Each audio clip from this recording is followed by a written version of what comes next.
வணக்கம் நண்பர்களே. மைவி3 arts case நேற்று கோர்ட்ல நடந்துச்சு. இந்த கேஸை பத்தி நிறைய பேர் புரியல அப்படின்னு சொல்லிட்டு இருந்தாங்க. அதுலயும் நிறைய பேர் இதுல யாரு நமக்காக வாதாடுற வைக்கல அப்படிங்கறதெல்லாம் கேட்டிருந்தீங்க. இந்த வீடியோவை பொறுத்தவரையில ஒரு விஷயத்த 10 பேர் பாக்குறாங்கன்னா அந்த 10 பேருக்கும் 10 விதமான கருத்துக்கள் இருக்கும். இது இப்படித்தான் சொல்லியிருக்காங்க, இந்த மாதிரிதான் வந்திருக்கு அப்படிங்கிறது. அப்படி என்னுடைய பார்வையில நான் தெரிஞ்சுக்கிட்ட சில விஷயங்கள், அதாவது என்னுடைய கருத்தா தான் இது இருக்க போது. நாம் பார்த்த விஷயத்துல இவங்க இதைத்தான் முன் வச்சிருக்காங்க, இதைத்தான் பேசியிருக்காங்க அப்படிங்கிறத நம்ம இந்த வீடியோவில் பார்க்க போறோம். அதாவது எனது பார்வையில அது என்ன நடந்திருக்கு அப்படிங்கிறத பார்க்க போறோம்.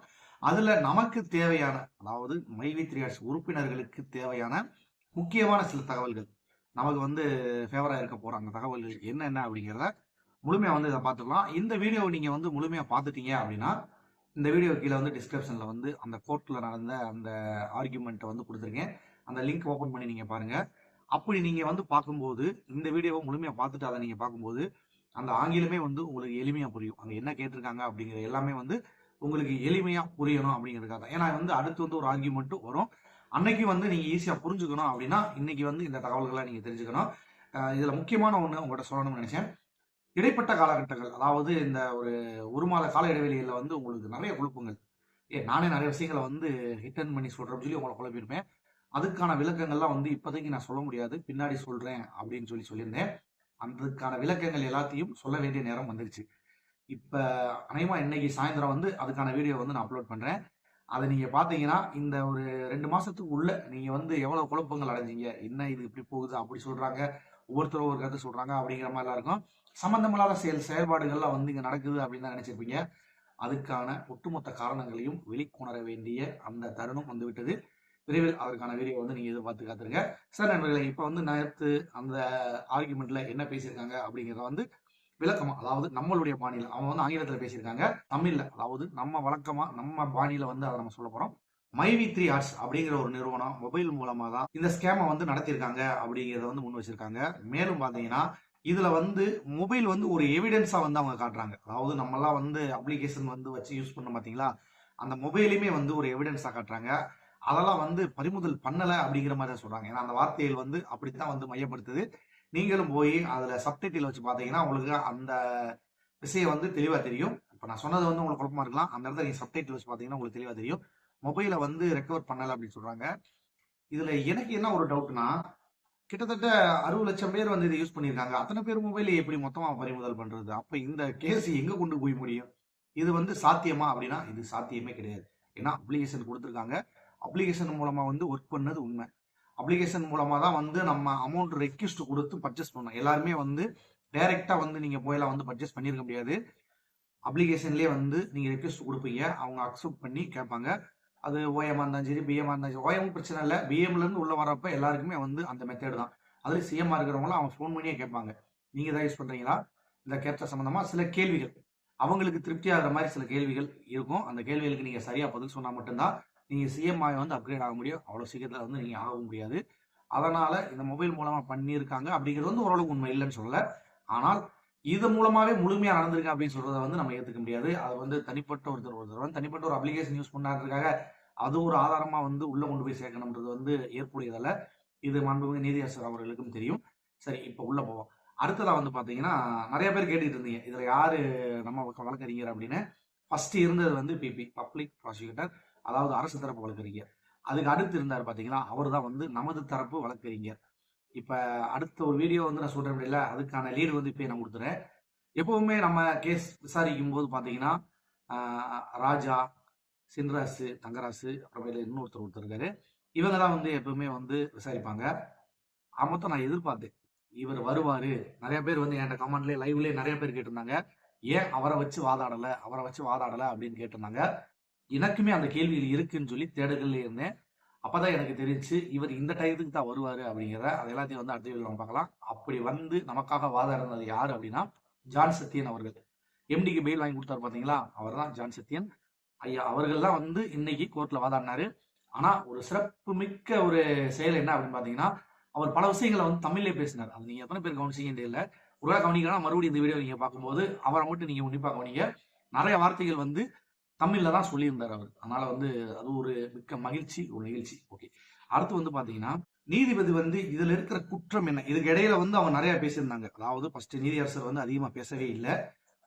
இவங்க வந்து இந்த மாதிரி மொபைல் மூலமா பண்ணியிருக்காங்க, இது வந்து பட்சாய்ட்டுக்குள்ள வருது, இவங்க வந்து ஓஎம் பிஎம் சிஎம் இந்த மாதிரிலாம் சொல்லி அதுக்குள்ள வந்து அமௌண்ட்டை வந்து அன்ரிலேட்டடா வந்து வசூல் பண்ணியிருக்காங்க அப்படிங்கிற எல்லா தகவலும் முன்வைக்கிறாங்க. இதுக்கிடையில வந்து ஜான்செட்டின் ஐயா அவர்களுமே வந்து இல்லைங்க அதுல வந்து நாங்க வந்து பொருள் வந்து கொடுத்துருக்காங்க, அதுல வந்து 86 ப்ராடக்ட்ஸ் இருக்கு அப்படிங்கிற எல்லா டீட்டெயிலுமே வந்து சொல்றாரு. அப்படி சொல்லும் போதே வந்து இவர் அமைதியா தான் இருக்காரு, நீதியரசர் வந்து அமைதியா தான் இருக்காரு. இவங்களுக்குள்ள வந்து எடுத்து வச்சுக்கிட்டு இருக்காங்க. இவர் வந்து ஒரு காரணங்கள் சில காரணங்கள் முன்வைக்கிறாரு, அவர் சில காரணங்கள் முன்வைக்கிறாரு. இவர் வந்து இந்த மாதிரி வந்து பட்ஜெட்ஸ் மாதிரி சொல்லி இவங்க வந்து அமௌண்ட் வந்து கலெக்ட் பண்ணியிருக்காங்க அப்படிங்கிற மாதிரி சொல்றாரு. இல்லைங்க அதுக்கான வந்து பொருளை வந்து கொடுத்துட்டாங்க அப்படின்னு சொல்லிட்டு மேலும் வந்து இதுல 86 பொருட்கள் இருக்கு அப்படிங்கிறத வந்து அவர் சொல்றாரு. இல்ல இது வந்து பொருளா கொடுக்கல, வந்து வெறும் மாத்திரையா தான் கொடுத்துருக்காங்க அப்படிங்கிற மாதிரி வந்து பிபி சொல்றாரு. இப்படி இவங்களுக்குள்ளேயே பேசிக்கிட்டு போகும்போது சர்ச் வந்து எதுவுமே பேசல, ஒரே வார்த்தையில வந்து டியூஸ்டே அப்படின்னு சொல்லி வார்த்தையை வந்து முடிக்கிறாரு. முடிச்சோடனே மறுபடியும் வந்து பிபி ஆரம்பிக்கிறாரு. இதுல வந்து இப்படியெல்லாம் நடந்திருக்கு, இதை வந்து சரி பண்ணணும் அப்படிங்கிறத வந்து முன்வைக்கிறாரு. அது வரைக்கும் அமைதியா வந்து நீதியரசர் அவர்கள் வந்து கேட்டுக்கிட்டே தான் இருக்காரு. இப்படி கேட்டுக்கிட்டே இருக்கும்போது இடையில ஒரு கேள்வி முன்வைக்கிறாரு, வாட் இஸ் த பர்பஸ் அப்படிங்கிற கேட்கிறாரு. அதாவது என்ன காரணத்துக்காக வந்து இவங்க இதை வந்து வசூல் பண்ணியிருக்காங்க அப்படிங்கிற ஒரு கேள்வி முன்வைக்கிறாரு. இது வந்து மக்கள் வந்து இந்த மாதிரி ஒரு அப்ளிகேஷன், அந்த அப்ளிகேஷன்ல வந்து இவங்க இருக்காங்க, அதுல வந்து பணம் வந்து வசூலிக்கிறாங்க, இது வந்து பணம் வசூலிக்கிறது வந்து முறைப்படுத்தப்படாத பண பரிவர்த்தனை மாதிரி இது வந்து தெரியுது, அதனால வந்து இது பட்சாய்ட்டுக்குள்ள கொண்டு வந்திருக்கோம் அப்படிங்கிற ஒரு விஷயத்த வந்து முன்வைக்கிறாரு. இதுக்கு இடையில வந்து சில தகவல்களை சொல்றாரு. அதாவது வந்து ஓஎம்பிஎம் இந்த மாதிரியான ஸ்கீம் மூலமா வந்து மக்கள்கிட்ட இருந்து இந்த ஸ்கீமுக்கு இவ்வளவுன்னு சொல்லி ஒரு அமௌண்ட் வந்து கலெக்ட் பண்ணியிருக்காங்க, இந்த அமௌண்ட் அப்புறம் கலெக்ட் பண்ணி தான் இவங்க இந்த மாதிரி ஸ்கேம் வந்து பண்ணியிருக்காங்க அப்படிங்கிறத வந்து அந்த இடத்துல அவர் முன்வைக்கிறாரு. சரி, இதுல வந்து வாட் இஸ் த கிரைம், அதாவது இங்க குற்றம் வந்து எங்க நடந்திருக்கு, என்ன நடந்திருக்கு, இதுல வந்து டெபாசிட் எங்க இருக்கு அப்படிங்கிற ஒரு கேள்வியை வந்து இதுல நீதியரசர் அவர்கள் வந்து கேட்கிறாரு. இது எப்படி பட்ஸ் ஆக்டுக்குள்ள வரும், இதை வந்து விளக்கமா சொல்லுங்க, பட்ஸ் ஆக்ட்னா என்ன அப்படின்றத நீங்களே சொல்லுங்க.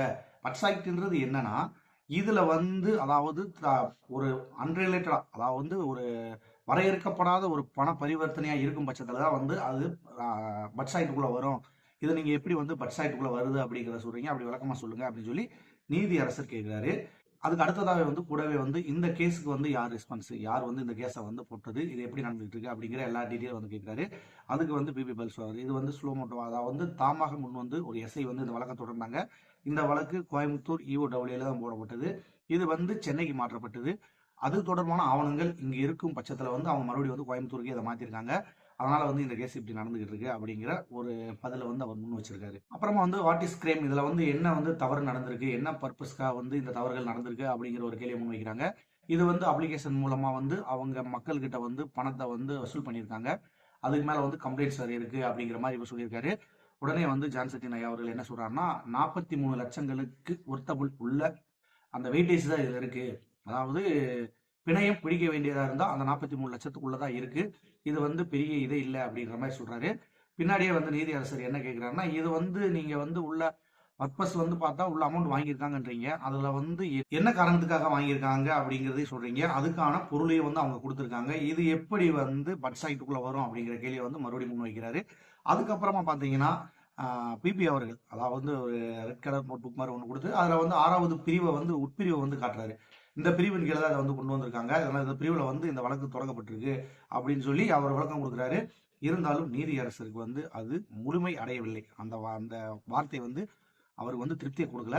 இருந்தாலும் இதுல வந்து ஒரு ஏபி, இந்த ஏபிலே வந்து இவ்வளவு விஷயங்களை கொண்டு வர்றதுக்கான காரணம் என்ன, இதுல வந்து பட்சாய்ட்டுக்குள்ள கொண்டு வரணும்னா அதை வந்து ட்ரையல் நடக்கும்போது அன்னைக்கு வந்து அவங்க அதை பார்த்துக்கிட்டோம், அது அந்த ஆக்டுக்குள்ள வருதா அப்படின்னா அன்னைக்கு வந்து அந்த விசாரணைகளை வந்து பார்த்துக்கிட்டோம் அப்படிங்கிறத வந்து விளக்கமா சொல்லியிருக்காங்க.